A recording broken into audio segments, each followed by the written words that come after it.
There's nothing wrong with caring for the environment, or promoting practices that will help conserve our planet's natural resources and incredible beauty.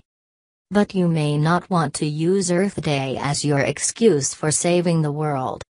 Ira Einhorn, the environmental activist who presided over the very first Earth Day on April 22, 1970, and who claimed Earth Day was his idea, even though the U.S. government says they were the ones who instituted the annual environmental holiday, was such a fan of recycling that he killed and, apparently, composted his own girlfriend.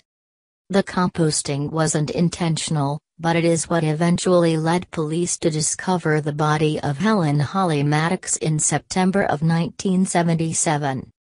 Einhorn was a well-known figure in the progressive movement in the late 1960s and early 1970s, and became known as a father of the environmentalism movement.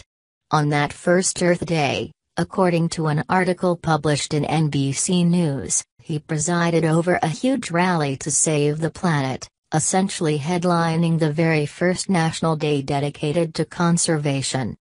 A few short years later, Einhorn broke up with girlfriend Maddox. She was reported missing a few days later, having been last seen headed to Einhorn's Philadelphia apartment to pick up a handful of items she'd left behind. Police questioned Einhorn, who told them she'd simply gone out to pick up ingredients for a vegetarian meal. 18 months later, when Maddox still hadn't reappeared, law enforcement returned to Einhorn's apartment where they observed a strange liquid leaking from his closet ceiling. Upon further inspection, they found Maddox's composted body, stuffed in a suitcase and covered with air fresheners. Maddox jumped bail but was captured in France and extradited to stand trial in Maddox's death. He's currently serving a life sentence.